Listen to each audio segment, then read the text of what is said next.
Ikk est un magicien dans l'armée du Seigneur Démon qui a été promu au rang de commandant grâce à ses compétences extraordinaires, et en ce moment, il attaque le fort d'Arsenam avec son armée pour en prendre le contrôle. Il planifie comment utiliser son armée et réussit à abattre les murs autour du fort. Il pense que les murs sont tombés plus rapidement que prévu, et son assistant cochon lui dit que c'est parce qu'il a donné aux ors un bélier, comme Ikk le lui avait demandé. Ensuite, nous voyons les humains et les démons se battre à l'intérieur des murs de la ville, et les démons sont en train de gagner. Ikk rend ensuite visite au commandant de l'armée humaine, et ce dernier le reconnaît immédiatement, car il s'est fait un nom en tant que commandant de brigade du 7e corps de l'armée du Seigneur Démon, la Brigade Immortelle. Ikk donne 3 options au commandant, la première est de se rendre et de lui céder ses territoires, la deuxième est de se suicider en homme d'honneur, et la dernière est de fuir pendant qu'il prend un moment pour profiter du paysage extérieur. Le commandant humain est surpris de voir un démon faire preuve de clémence, mais il n'aime aucune des options et attaque Ikk. Ikk parvient à le maîtriser avec un seul de ses sorts, et le cochon vient ensuite vérifier si Ikk est en sécurité, heureux de le voir indemne. Ikk lui dit de soigner les blessures du commandant et des soldats qui se sont rendus dehors, ce qui surprend le cochon. Nous voyons ensuite qu'une femme extrêmement belle surveille Ikk à travers un cristal magique, et elle n'en revient pas qu'il ait réussi à capturer Arsenam avec une seule brigade, et en seulement une semaine. Elle pense qu'elle savait qu'il avait du potentiel, et Ikk utilise alors une magie de barrière pour sécuriser la pièce où il se trouve. Il jette un coup d'œil à la destruction causée par la bataille et se sent coupable d'avoir blessé tant de gens. Il pense qu'il ne s'habituera jamais au sang et à la violence de la guerre, et il révèle que c'est parce qu'il est un humain, pas un démon. Il explique que son professeur Romberg était un grand mage démon, qui connaissait tout ce qu'il y a à savoir, y compris la civilisation avancée qui habitait autrefois ce monde. Il l'a recueilli et élevé même s'il était humain, et lui a transmis toutes ses connaissances en magie. Dans ces derniers instants, il lui a dit de ne jamais parler de la civilisation avancée car cela apporterait le désastre, et il lui a également demandé de ne jamais enlever son masque et sa robe. Il affirmait que le Seigneur Démon ne lui pardonnerait jamais s'il découvrait sa véritable identité, et Ikk a accepté de suivre ses conseils sérieusement. Ikk pense alors que cette pièce est entourée d'une barrière puissante en ce moment, et que personne ne peut y entrer sans sa permission, mais il est surpris de remarquer une servante cachée juste sous la table où il est assis. Elle lui demande de faire preuve de clémence et de ne pas la tuer, tout en tremblant de peur, car elle n'a rien vu, et étant une servante maladroite, elle se cogne la tête contre la table et s'évanouit. Ikk n'en revient pas que son identité, qu'il a gardée secrète pendant 20 ans, ait été révélée de manière aussi cliché, et la scène coupe à lui faisant des rondes autour d'Arsenam. Le cochon marche avec lui et mentionne qu'ils ont réussi à capturer la ville, mais Ikk laisse trop d'humains vivre. Ikk lui dit de ne pas s'inquiéter car l'actuel Seigneur Démon n'est pas comme le précédent, et il ne se soucie que des résultats. Le cochon mentionne que les autres dirigeants suggèrent de massacrer les habitants et de brûler la ville, mais Ikk lui dit qu'ils ne pourront pas collecter de taxes s'ils les tuent tous. Il explique qu'Arsenam est une ville commerciale, et si personne ne vit dans cette ville, le commerce s'arrêtera. Il s'arrête soudainement en voyant une foule de gens attendant de lui parler, et le cochon leur dit qu'ils n'ont pas l'autorité de parler à son seigneur, mais Ikk l'ignore et dit aux humains de parler. L'un des humains lui demande avec hésitation combien ils devront payer en taxes, mais à sa grande surprise, Ikk lui dit que les taxes resteront les mêmes qu'avant, ce qui rend les humains heureux. Ikk leur dit qu'ils seront punis s'ils résistent à l'armée des démons, et avant de pouvoir entendre leur réponse, il est téléporté dans un labyrinthe sombre. Là, il est attaqué par un monstre qu'il peut à peine voir, et nous découvrons qu'il a été invoqué ici par la femme belle de tout à l'heure. Il lui dit qu'elle lui avait promis de ne pas l'invoquer n'importe où, et il vainc le monstre en utilisant l'un de ses sorts. La femme lui dit alors qu'il est devenu plus fort, et elle est introduite comme Sephiroth, le commandant du 7e corps de l'armée du Seigneur Démon. Ikk explique qu'elle est sa supérieure directe et la seule démon à connaître son secret, et il lui dit qu'au lieu d'essayer de le tuer à chaque fois, elle devrait envoyer un message comme une personne normale. Sephiroth dit que cela ne serait pas amusant, et Ikk se demande si elle l'a invoqué ici pour qu'il fasse son rapport. Elle lui dit qu'elle a déjà tout découvert grâce à l'aide de ses familiers, et il se demande pourquoi elle l'a invoqué dans ce cas. Elle lui dit que le Seigneur Démon des Rokuten souhaite le voir en personne, et elle dit qu'il pourrait être le premier commandant de brigade à recevoir un tel honneur. Ikk se demande pourquoi le Seigneur Démon veut le voir, et elle dit qu'il a dû l'impressionner en prenant Arsenam en une seule semaine. Elle mentionne qu'elle l'emmènera là-bas s'il pose sa main sur son épaule, et il le fait. Sephiroth est déçue car elle pensait qu'il pourrait essayer de toucher ses seins, et elle les téléporte. Pendant ce temps, la servante de tout à l'heure se réveille, et elle essaie de sortir de la pièce, mais elle remarque qu'elle a été enfermée dans une barrière. Elle trouve de la nourriture dans la pièce avec une note qu'elle ne peut pas lire, et elle goûte la nourriture. Elle la trouve délicieuse et commence à la dévorer comme si elle n'avait pas mangé depuis des lustres. Nous voyons ensuite Ikk et Sephiroth près du château du Seigneur Démon, et le miasme autour du château rend Ikk mal à l'aise car il n'est pas un démon. Tous deux marchent vers les portes du château, et Ikk remarque un magicien à la porte, et il se demande si le magicien effectue des contrôles de sécurité sur tout le monde qui entre dans le château. Séphiro dit qu'il le fait, et cela inquiète Ikk car son identité réelle pourrait être découverte s'ils enlèvent son masque et sa robe. Séphiro lui dit de ne pas s'inquiéter, et elle utilise sa magie pour entourer Ikk d'une grande quantité de pouvoirs magiques. Voyant cela, le magicien pense qu'il attendait cela du petit-fils de Romberg, et Ikk est surpris qu'il connaisse son grand-père. Le magicien dit que tout le monde le connaissait car il était le maître magicien, et Séphiro dit à Ikk qu'il devrait se dépêcher car le seigneur démon l'attend. Ils entrent ensuite dans le château, et Ikk explique que le château du seigneur démon, appelé d'Oberberg, est extrêmement grand, et il a été construit pour montrer le vaste pouvoir et la puissance magique du seigneur démon. Ikk se fatigue en marchant dans le long couloir, et il pense que ce n'est pas juste que Séphiro puisse voler. La magie de vol qu'elle utilise est quelque chose qu'il a toujours voulu, et il peut utiliser le sort, mais son contrôle n'est pas aussi bon que le sien. Le mieux qu'il puisse faire est de sauter très haut, et ils arrivent ensuite à la porte de la salle du trône. Séphiro entre pour parler avec le seigneur démon pendant qu'Ikk attend, et en attendant, il pense que l'actuel seigneur démon est celui qui a retourné la guerre contre l'humanité et a donné l'avantage aux démons avec une seule bataille. Il pense que le seigneur démon doit être très puissant et musclé, et les rumeurs parlent de lui comme étant froid et cruel. Ils disent qu'il tuerait n'importe quel incompétent, qu'il soit ami ou ennemi, mais s'il trouve de la valeur en quelqu'un, il le mettra au travail même s'il manque de pouvoir physique et magique. Il croit en la méritocratie et a révolutionné l'armée du seigneur démon. Il explique que les démons sont les réticents à travailler avec les autres, et ils se battent constamment entre eux, mais Derokuten, l'actuel seigneur démon, a changé tout cela. Séphiro donne ensuite à Ikk le feu vert pour entrer dans la salle du trône, et dès qu'il entre dans la pièce, il s'incline devant le seigneur démon. Le seigneur démon lui dit de relever la tête, et il est surpris de voir une Lolita assise sur le trône. Il se demande si la fille du seigneur démon a quitté la garde Rito, mais il découvre qu'elle est l'infâme seigneur démon dont tout le monde parle ces derniers temps. Elle le félicite pour avoir pris la ville d'Arsenam en une seule semaine, et il mentionne qu'il a simplement fait ce qu'on lui a dit, et que Séphiro mérite tout le crédit. Derokuten lui dit qu'il est aussi humble qu'un humain, et Ikk s'inquiète en entendant cela. Séphiro dit au seigneur démon qu'il est le petit-fils de Romberg, le gardien de l'enfer, et le seigneur démon pense que cela explique son attitude humble, et elle déclare qu'il doit être un homme de réflexion profonde. Cela doit être la raison pour laquelle il n'a pas exécuté le leader ni tué les habitants d'Arsenam, et a pu prendre la ville avec presque aucune perte de vie. Ikk se demande alors s'il aurait dû écouter le cochon et tuer les humains comme il l'avait suggéré, mais il sait qu'il ne peut pas faire cela, car il est lui-même un humain. Il pense qu'il ne peut pas se tromper, et il demande la permission de parler au seigneur démon. Elle lui permet de parler librement, et il déclare que les humains peuvent craindre la terreur, mais ils ne lui obéissent pas.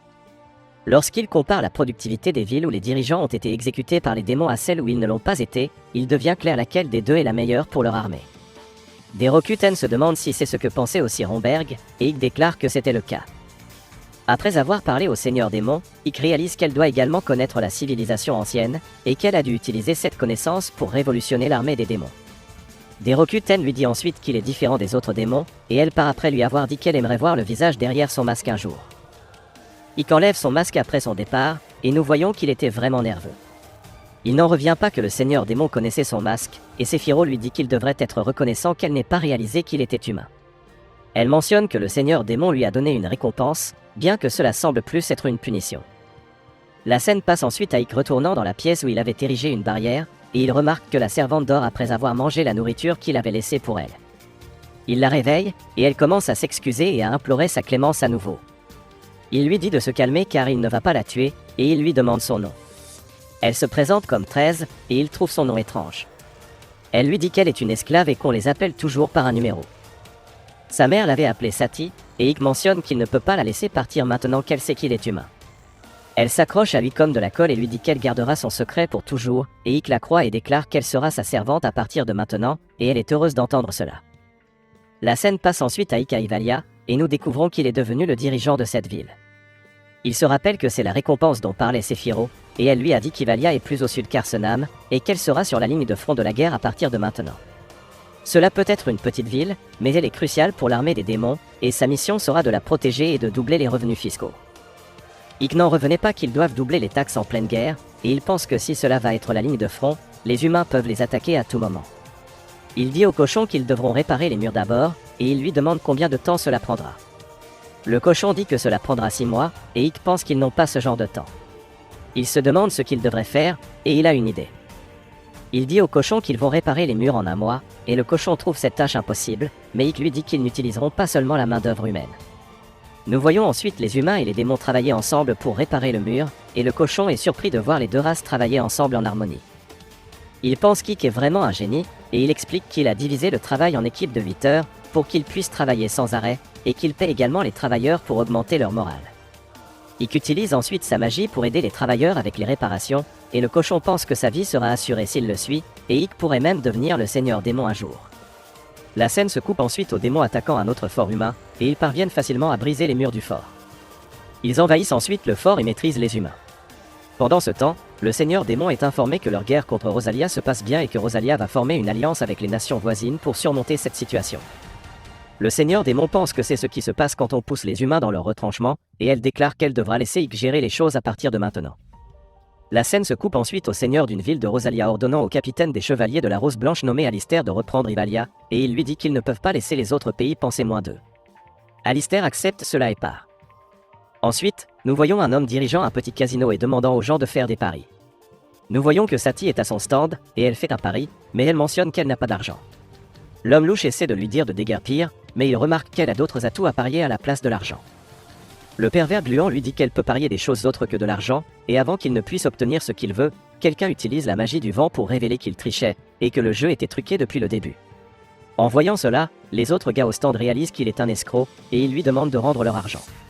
Il le tabasse, et Ick vient chercher Sati. Il mentionne que les servantes ne sont pas censées se promener en laissant leur maître derrière elle, et elle déclare qu'elle n'a pas pu résister car la ville est pleine de choses passionnantes.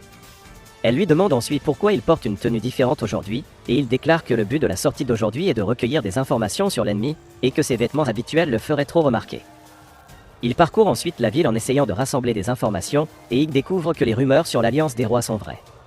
Il remarque ensuite des soldats humains dans la ville marchant précipitamment, et la servante idiote se demande ce qu'est l'Alliance des Rois. Ick explique qu'il s'agit d'un ancien pacte pour que les royaumes mettent de côté leur intérêt national et forment des alliances lorsqu'une menace réelle apparaît. La servante idiote parvient à comprendre cela, et Ick lui dit que ce pacte a été exécuté 3 fois dans le passé, et à chaque fois l'armée du seigneur démon a été repoussée vers Doberberg. La servante se demande inquiète si les choses vont être les mêmes cette fois-ci, et Ick se demande pourquoi elle est inquiète car elle est humaine. Elle sera libre si l'armée du seigneur démon se retire, et elle déclare que rien ne changera pour elle peu importe qui gouverne la ville, et qu'elle sera toujours une esclave. Elle montre des enfants esclaves enfermés dans des cages, et elle mentionne qu'elle finira probablement comme eux s'ils l'abandonnent. Ick comprend ses peurs, et il lui tapote la tête. Il lui dit qu'elle n'a pas besoin de s'inquiéter car le seigneur démon actuel est le plus puissant et le plus intelligent de tous les seigneurs démons, et cela la calme. Ick pense ensuite que les humains et les démons ont beaucoup de problèmes entre eux, et il se demande ce qu'il peut faire pour les résoudre. Les deux continuent ensuite leur chemin, et l'escroc de tout à l'heure les arrête. Il a réalisé qu'Ick était celui qui a trafiqué ses tasses plus tôt, et le lâche mentionne qu'il est temps pour lui de payer tout en se cachant derrière un grand homme. Ick remarque que personne n'est là pour le voir dans cette zone, et il sort sa baguette pour geler les jambes du grand gars.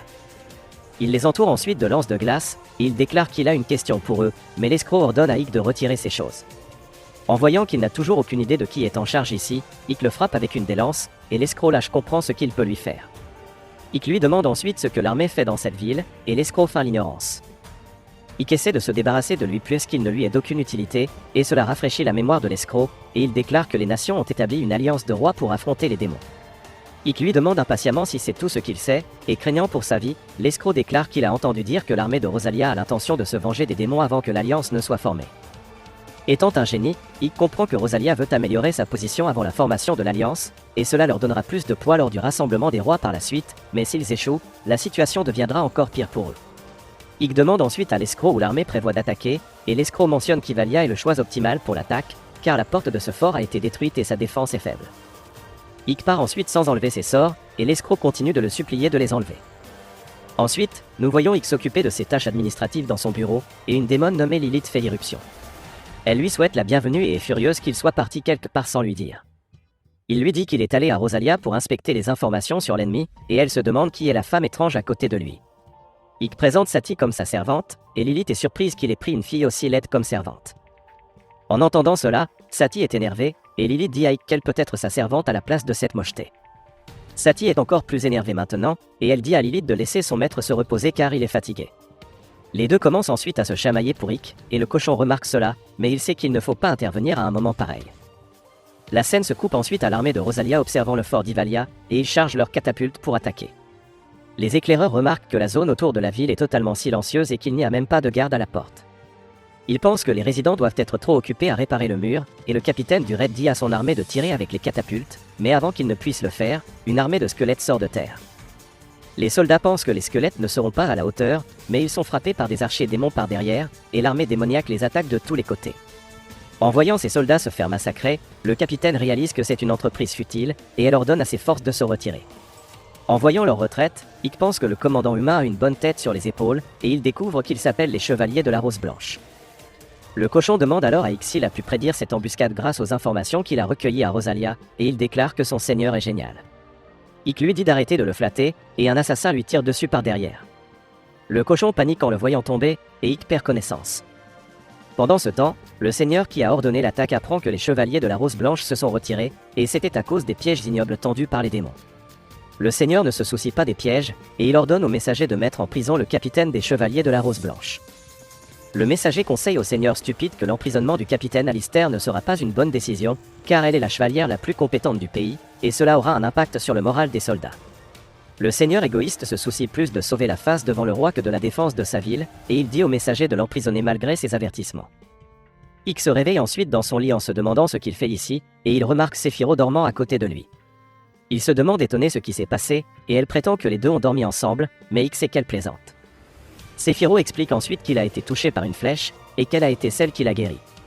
Ikk se rappelle de quelque chose comme ça, et Sephiroth lui dit qu'il ne devrait pas rester de cicatrices. Il la remercie, mais elle déclare que ce n'est pas nécessaire, et elle lui dit qu'il n'y a eu aucune victime humaine dans la bataille récente, et cela pourrait susciter les soupçons du Seigneur Démon. Ikk mentionne qu'il ne s'en soucie pas car son objectif est de créer un monde où les humains et les démons peuvent vivre en paix, et rien ne changera cela. Sephiroth lui dit alors de se reposer un moment car il n'est qu'un humain fragile, et elle part. Ensuite, Ikk remarque la flèche qui l'a frappé, et il pense qu'il doit y avoir des intrus dans la ville puisqu'il a été tiré par derrière. Lilith et Sati frappent ensuite à la porte, et Ikk met rapidement son masque. Les deux se rapprochent de lui, et elle mentionne qu'elles étaient inquiètes pour lui, mais il déclare qu'il va bien. Lilith dit à Sati d'arrêter de se rapprocher de son seigneur, car elle n'est qu'une humaine et sa servante. Sati déclare qu'elle s'inquiète pour son maître, et les deux commencent à se chamailler une fois de plus. Le cochon jette alors Lilith hors de la pièce et ferme la porte. Elle essaie de revenir, mais elle ne peut pas ouvrir la porte, et la servante le félicite pour son bon travail. Ikk demande alors au cochon s'il sait où se trouve le capitaine des chevaliers de la Rose Blanche en ce moment, et le cochon déclare qu'il sait. Avant qu'il ne puisse continuer la conversation, Lilith maudit le cochon de l'autre côté de la porte sans s'arrêter, et ils pensent tous qu'elle est vraiment enfantine. Ensuite, nous voyons Ikk se dirigeant vers une prison à Rosalia, car le cochon lui a dit que le capitaine des chevaliers de la Rose Blanche a été emprisonné après son raid raté. Ikk pose les yeux sur la prison, et nous voyons que Lilith est avec lui. Elle mentionne que c'est trop dangereux d'aller rencontrer le chevalier en prison, et Ikk lui dit qu'il a quelque chose qu'il doit vérifier. Il déclare qu'il ne l'a jamais invité à venir avec lui, et elle mentionne qu'elle pensait qu'il serait seul en y allant tout seul, et que deux c'est toujours mieux qu'un. Elle déclare que ce n'est pas juste non plus qu'il ait passé du temps privé avec cette servante mais pas avec elle, et il lui dit de rester silencieuse si elle va l'accompagner. Elle accepte, et Ikk remarque que la sécurité autour de la prison est vraiment serrée. Lilith mentionne qu'elle peut facilement s'en occuper toute seule, et pendant qu'Ikk lui dit de garder un profil bas et de ne pas causer de commotion, elle élimine les gardes. Ikk réalise qu'il ne peut pas faire confiance à cette idiote à gâchette facile, et les deux se dirigent à l'intérieur. Ikk pense que cet endroit est vraiment grand, et il pourrait leur falloir un certain temps pour trouver le capitaine des chevaliers, mais Lilith bat un autre garde, et elle découvre qu'Alistair est à l'étage le plus élevé. Ils essaient de s'y rendre, mais des gardes viennent après eux, et Ikk pense que ce n'est pas surprenant après le bazar que la stupide démon a fait. Lilith lui dit de lui laisser ça, et Ikk part en lui disant de ne pas causer de bain de sang inutile. Elle accepte cela, mais elle bat brutalement les humains en leur brisant quelques os, et Ikk décide d'ignorer cela. Il va à la cellule d'Alistair, mais il remarque qu'elle est vide. Alistair l'attaque ensuite par derrière la porte, mais il esquive, et elle continue de l'attaquer. Il esquive toutes ses attaques, et il la met à terre. Elle lui demande ensuite ce qu'un démon fait ici, et il mentionne qu'il est là pour vérifier quelque chose. Il lui demande si elle était celle qui a envoyé un assassin pour le tuer lors de la dernière bataille, et il se demande si la personne qui l'a tiré était un subordonné à elle, ou quelqu'un d'autre. Alistair lui demande s'il est vraiment un démon, et il se demande ce qu'elle insinue. Des gardes montent ensuite les escaliers vers la cellule d'Alistair, et Alistair se demande si Ikk est humain tout en pointant un couteau sur sa gorge. Les gardes continuent de se diriger vers sa cellule, et Alistair dit à Ikk de ne pas bouger. Ikk mentionne qu'il ne bougera pas, puis utilise un sort appelé Hypersens pour perturber les sens d'Alistair. Après avoir été touché par le sort, Alistair a l'impression que le temps s'est arrêté, et les soldats à proximité ressentent la même chose. Ikk lui dit qu'il a désensibilisé leurs sens, puis il disperse les soldats environnants en utilisant de la magie de vent sombre. Un énorme soldat essaie alors de l'attaquer par derrière, mais Ikk esquive et utilise un sort de gravité pour le faire tomber au rez-de-chaussée, tout en le sauvant de l'impact. Alistair remarque cela et se demande pourquoi il sauverait un humain. Elle se rend ensuite compte qu'elle peut de nouveau bouger, mais avant de pouvoir réagir, le sol se brise sous elle et elle tombe. Ike la rattrape et la sauve de la chute, ce qui la laisse perplexe sur ses intentions. Ike se rappelle alors qu'il ne s'est pas présenté et se présente comme le chef de la brigade immortelle de la 7e Légion de l'armée démoniaque. Alistair se souvient qu'il est celui qui défend Ivalia, et il lui dit que, étant membre de l'armée démoniaque, il ne peut pas être humain. Il lui demande à nouveau si elle est celle qui a envoyé un assassin après lui lors de la dernière bataille, mais Alistair reste silencieuse. Elle mentionne qu'elle est une chevalière du royaume et qu'elle n'a rien à dire à un démon. Elle affirme qu'il peut la tuer si c'est ce qu'il veut, et Ike la plaque alors contre le mur et lit ses pensées. Alistair ne comprend pas ce qu'il fait, et il continue pendant un moment. Lilith arrive alors et les remarque dans cette situation compromettante. Elle devient jalouse et dit qu'Ike devrait flirter avec elle s'il veut flirter avec quelqu'un. Elle déclare qu'elle est totalement prête à être coincée contre un mur si c'est ce qu'il veut, et elle lui demande de le faire sur elle, mais Ike déclare qu'il va partir maintenant. Lilith lui dit de ne pas l'ignorer, et tous deux essaient de partir, mais Alistair les arrête. Elle se demande s'il était juste venu ici pour se moquer d'elle pour avoir échoué, et il lui dit qu'il n'est pas du genre à faire ce genre de choses. Il mentionne qu'il a déjà découvert qu'elle n'a rien à voir avec l'assassinat, et elle se demande comment, car elle n'a jamais répondu à sa question. Il mentionne qu'il a vérifié ses pensées, et son cœur est pur. Il lui dit aussi de se remonter le moral, car il a vu qu'elle était découragée, et il mentionne qu'il est plus important de penser à ce qu'il faut faire après une défaite. Elle fait semblant de ne pas comprendre de quoi il parle, et Ike dit à Lilith qu'il devrait partir maintenant. Lilith mentionne qu'avant de partir, il devrait trouver un endroit pour se détendre, mais Ike déclare qu'il n'est pas nécessaire de le faire, et Lilith mentionne que, puisqu'ils sont seuls, ils devraient profiter de cette occasion pour aller à un rendez-vous. Notre protagoniste Sigma Mal n'est pas intéressé à céder à ses avances, et il crée un portail pour retourner à Ivalia, et tous deux partent. La scène coupe ensuite à Ike dans son manoir à Ivalia, où il donne du riz à Sati. Elle ne sait pas ce que c'est, et Ike lui explique ce que c'est, et il explique qu'il a été chargé de doubler les revenus fiscaux de la ville. Il mentionne qu'Ivalia est une ville agricole, donc avoir des terres fertiles est important, et en ce moment la culture principale ici est le blé. Cependant, le riz a une efficacité de production bien plus élevée que le blé, et la servante idiote ne comprend pas une explication aussi simple. Ike lui dit que cela signifie simplement que le riz produit plus, et puisque son efficacité de production est plus élevée, moins de gens auront besoin de travailler dans l'agriculture. Une fois que les humains se détournent de l'agriculture, ils peuvent commencer à travailler dans d'autres professions comme la forge d'armes et la maçonnerie.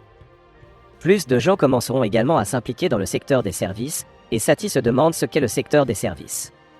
Ike mentionne que cela inclut des professions comme chef et d'autres choses. Il dit que tant que ces professions continuent de croître, le pays deviendra plus prospère, et il se demande si Sati a compris tout cela.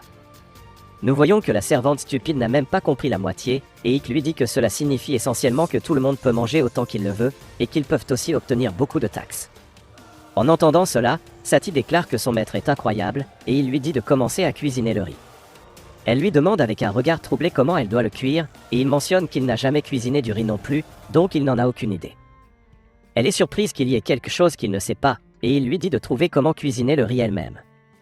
Il mentionne qu'il a seulement entendu dire qu'ils doivent commencer la cuisson à feu doux, puis passer à feu vif, et qu'ils ne doivent pas soulever le couvercle pendant tout le processus. Sati mentionne que cela ressemble à un sort magique, et il lui dit qu'il compte sur elle, et pendant qu'elle fait cela, il s'occupera d'autres affaires. Nous voyons ensuite toute l'armée d'Ike rassemblée en un seul endroit en ville, et le cochon se demande pourquoi Ike leur a demandé de se rassembler ainsi. Ike mentionne qu'ils découvriront ses plans bientôt, et il pense qu'après avoir résumé les informations jusqu'à présent, il a compris que la flèche qui lui a été tirée appartient à l'armurerie ennemie, mais Alistair des Chevaliers de la Rose Blanche n'était pas impliqué dans la tentative d'assassinat. Cela signifie que la personne qui a tiré la flèche sur lui était déguisée en membre des Chevaliers de la Rose Blanche, et qu'ils essayaient de faire croire que c'était une attaque de l'ennemi. Il déclare que cela ne laisse qu'une seule et pire possibilité, et même s'il ne veut pas y penser, il n'a pas d'autre choix que de soupçonner qu'il y a un espion parmi son armée. Il utilise alors la lecture des pensées pour découvrir qui est l'espion, et après avoir parcouru les esprits de ses forces, il trouve un gobelin, qui pense à ne pas se faire découvrir. Il comprend que c'est son espion, et il le confronte. La scène coupe ensuite à Ike visitant Sephiroth pendant qu'elle se baigne, et elle lui demande pourquoi il est ici aujourd'hui. Elle déclare que cela doit être une affaire urgente s'il fait irruption dans son bain, et il mentionne qu'il est habitué à la voir ainsi maintenant, mais il se demande si elle préférerait qu'il attende dehors. Il essaie de partir, mais Sephiroth déclare qu'elle sait qu'il y a un traître dans leur armée, et il se demande comment elle l'a découvert. Elle mentionne qu'elle ne fait que deviner, et elle lui demande s'il a découvert qui c'est. Il déclare que c'est le vice-leader de la 7e Légion, le gobelin borgne nommé Jess. Sephiroth n'est pas du tout surprise d'entendre cela, et elle déclare qu'elle s'attendait à ce qu'il soit un traître. Il se demande ce qu'il doit faire car Jess est intelligent et expérimenté en combat, et elle sort de la baignoire et déclare que sa ligne de conduite est déjà décidée, et qu'il doit faire payer Jess pour sa trahison. La scène coupe ensuite à Jess apprenant qu'Ikk est venu rendre visite à leur général, et il est surpris qu'Ikk soit déjà complètement rétabli après avoir été récemment blessé par une flèche. Il demande à l'archer s'il l'a bien tiré, et l'archer répond qu'il l'a fait, et il mentionne que la flèche a percé la poitrine d'Ikk. Un autre soldat sous les ordres de Jess informe ensuite que le contact avec leur espion dans la brigade immortelle a été perdu, et Jess découvre qu'Ikk les a démasqués. Il mentionne qu'ils devraient rassembler leurs forces puisque les choses en sont déjà là, et il déclare qu'il ne va pas s'arrêter ici. Un autre soldat informe alors Jess qu'Ikk est venu lui-même ici, et Jess va à sa rencontre. Il dit à Ikk qu'il aurait dû envoyer un avis s'il venait, et Ikk mentionne qu'il est juste passé pour dire bonjour puisqu'il était dans le quartier. Il remarque que Jess a amené beaucoup de troupes avec lui, et il lui demande s'il y a une bataille en cours. Jess mentionne que cela ne concerne pas Ikk, car c'est lui qui gouverne ces terres, et il déclare qu'il a entendu dire qu'Ikk a été blessé lors de la dernière bataille. Il mentionne qu'Ikk devrait être plus prudent puisqu'il est un chef de brigade, et certains monstres l'entourent par derrière aussi. Ikk joue le jeu de Jess, et il déclare qu'il réfléchissait aussi à son imprudence. Il mentionne qu'il aurait dû être à l'affût des traîtres aussi, et Jess découvre qu'Ikk sait tout. Il se demande quelles sont les intentions d'Ikk en venant ici seul, et il déclare qu'Ikk devrait savoir que ses troupes sont 2 fois plus puissantes que celles d'Ikk. Il mentionne que ses soldats sont rassemblés ici pour goûter à son sang, et Ikk est trop naïf s'il pense qu'il peut tous les affronter. Ikk est content que toutes les troupes de Jess soient ici, et des pierres enflammées commencent alors à tomber du ciel. Les pierres détruisent la ville sans discrimination, et nous voyons que Sephiroth est derrière ce sort. Elle se souvient qu'Ikk était aussi quelque part en ville, et elle pense qu'il devrait pouvoir se débrouiller d'une manière ou d'une autre. Ikk n'est pas surpris de voir qu'elle sème à nouveau la destruction, et il pense qu'il lui a dit que la reconstruction est difficile, mais elle n'est pas du genre à écouter. Elle utilise ensuite ses forces pour attaquer les traînards, et Ikk trouve Jess. Il lui dit de se rendre, et il se demande s'il va attendre jusqu'à ce qu'il perde tout. Jess ordonne à ses soldats de combattre Ikk, et pendant qu'Ikk les bête à plate couture, Jess essaie de s'échapper. En s'enfuyant, il pense que ses plans sont un véritable gâchis maintenant grâce à Sephiroth, et il utilise une route secrète pour sortir de la ville. En regardant la ville en arrière, il pense qu'il va s'échapper aujourd'hui, mais la vraie bataille ne fait que commencer maintenant, mais avant qu'il ne puisse s'échapper, il est presque touché par une pierre enflammée. Ikk le trouve alors, et Jess se demande comment il a su pour le passage secret. Ikk lui dit qu'il a attaché un familier à son corps plus tôt, et Jess est furieux contre lui pour avoir perturbé ses plans. Ikk lui dit de se rendre car il n'a plus d'autre option, mais Jess n'écoute pas son conseil et l'attaque, mais Ikk se défend avec de la magie. Il attaque ensuite Jess avec de la magie du vent, et il mentionne que toutes les machinations ont émoussé les compétences de combat de Jess. Jess essaie de riposter, mais Ikk le lie avec sa magie, et il lui dit que tout est fini maintenant. Jess admet alors qu'il a perdu, et il essaie de flatter Ikk en disant qu'il a des compétences incroyables, et qu'il est aussi intelligent, et il se demande si Ikk aimerait s'associer avec lui pour prendre le contrôle de l'armée du Seigneur Démon.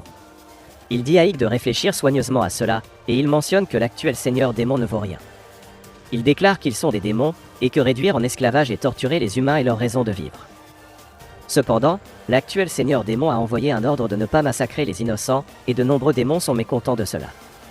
Il déclare que leur général Sephiroth est une personne sans ambition ni compétence, et qu'elle n'a aucun désir de devenir elle-même le Seigneur Démon, donc ils devraient unir leurs forces et changer l'armée démoniaque. Ikk refuse son offre, et Jess déclare qu'il s'y attendait, et il libère une de ses mains pour lancer un couteau sur Ikk, mais il esquive. Il utilise alors Hypersens sur Jess, ce qui émousse ses sens, et il déclare qu'il a remarqué que Jess a dit nous, et il se demande qui d'autre est impliqué dans ce complot.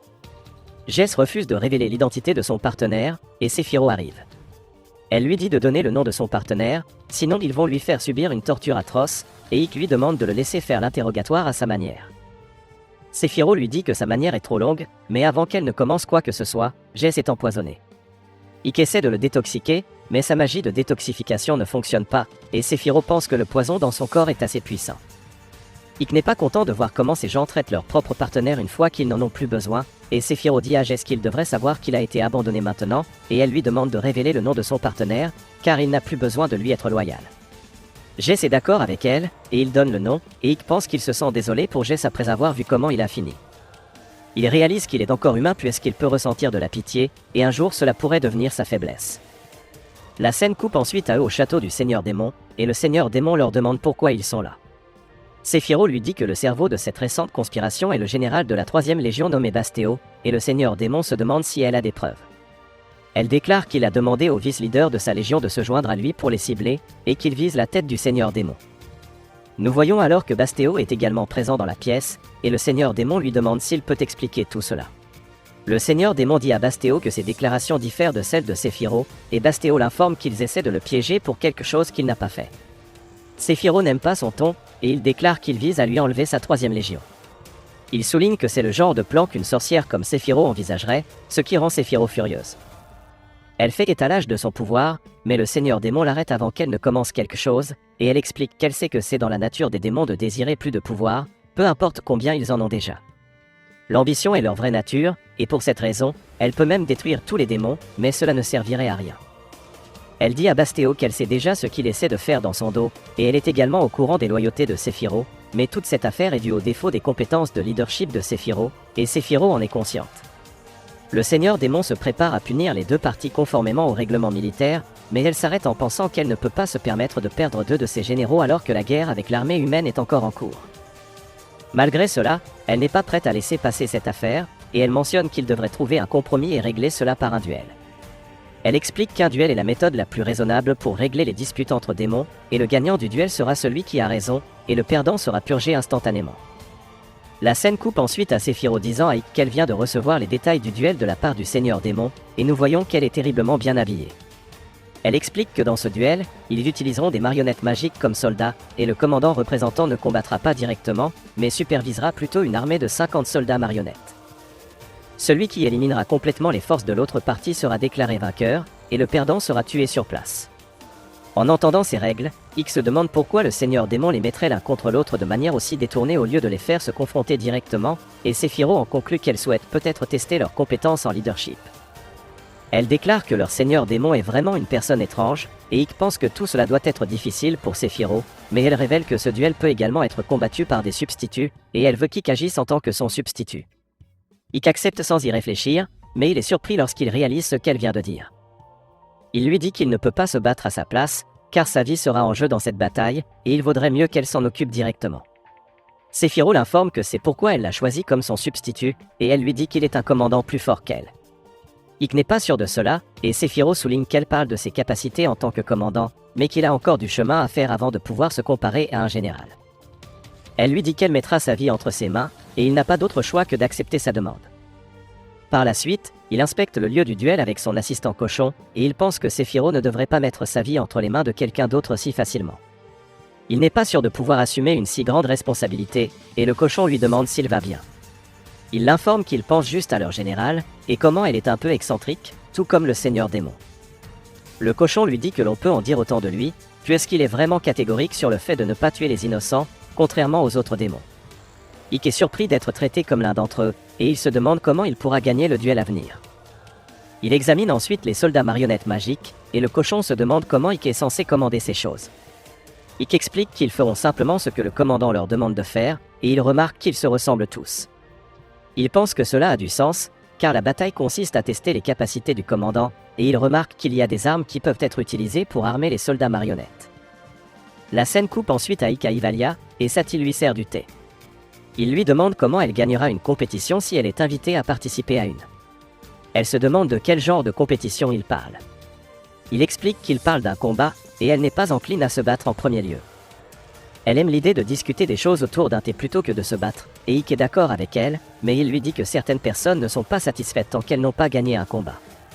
Il lui demande comment elle se battrait dans une situation hypothétique, et elle déclare qu'elle utiliserait un balai pour se battre. Elle n'est pas sûre de pouvoir gagner, et Ikk lui dit qu'elle a raison à propos du balai. Il explique qu'attaquer l'ennemi à distance est plus efficace que d'utiliser une arme à courte portée, et quand il s'agit d'armes à longue portée, un arc serait le meilleur choix. Il pense que son adversaire pensera probablement la même chose, et Saty se souvient avoir entendu parler des arbalètes à Arsenam, et elle pense qu'elles seraient plus efficaces que les arcs.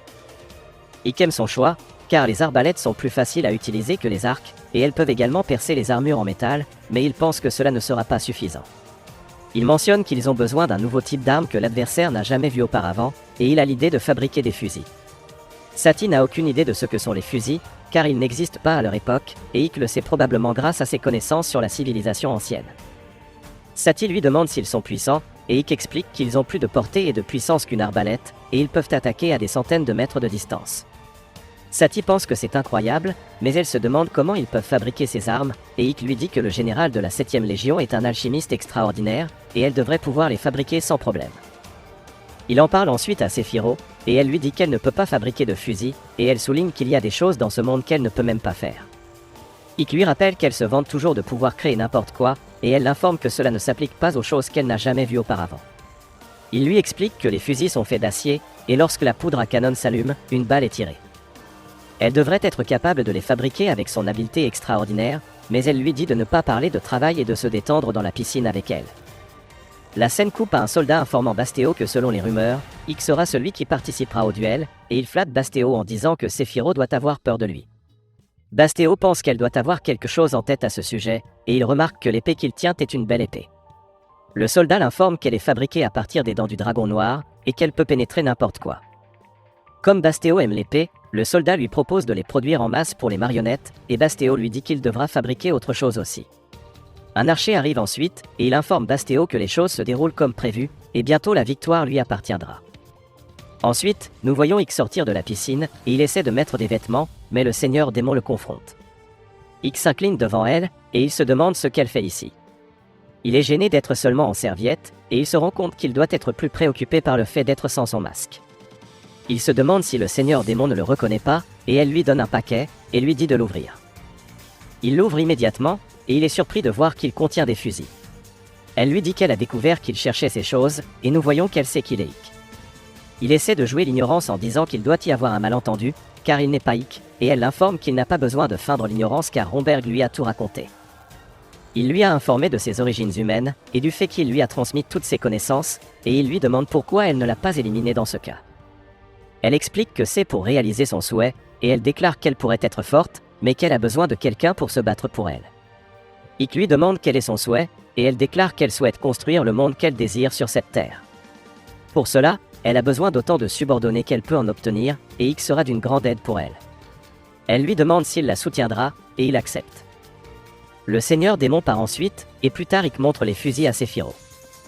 Elle est surprise de découvrir que le seigneur démon les a préparés pour lui, et Ikk lui demande de fabriquer les balles. Sephiroth sait qu'elles sont faites de plomb, et elle utilise son alchimie pour créer une grosse boule de plomb, mais Ikk lui dit qu'elles doivent être plus petites pour pouvoir rentrer dans les fusils. Sephiroth n'est pas contente de devoir recommencer, car elle pense qu'utiliser trop d'alchimie asséchera sa peau, mais Ikk lui dit que les choses seront pires s'il perd. Elle se remet donc à fabriquer les balles, mais avant qu'elle ne puisse finir, une explosion se produit à l'intérieur de la maison. Sephiroth demande à Ikk si c'est son fait, et une fille nommée Fiorentina dit à Ikk qu'elle a fini de fabriquer ce qu'il lui avait demandé de créer. Il la félicite pour cela, et elle demande ce que c'est, car cela est capable de créer de telles explosions puissantes. Il révèle que c'est de la poudre à canon, et Sephiroth finit ensuite de fabriquer les balles. Ikk lui demande d'en fabriquer 500 autres, mais elle est trop paresseuse pour le faire, et elle délègue le travail à Fiorentina, puis elle part.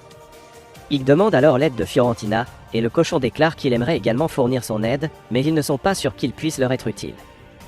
La scène coupe ensuite à l'arène du duel, et nous voyons le public applaudir pour que le duel commence. Nous voyons que les soldats de Bastéo sont couverts d'armure de la tête aux pieds, et ils rient en voyant que les soldats d'Ikk ne sont armés que de boucliers. Il demande ensuite à Ikk et Sephiroth, et il se demande si elle essaie de trouver un plan pour éviter sa mort imminente. Ikk ne dit rien, et il remarque que les soldats de Bastéo sont équipés d'armure en acier de Damas.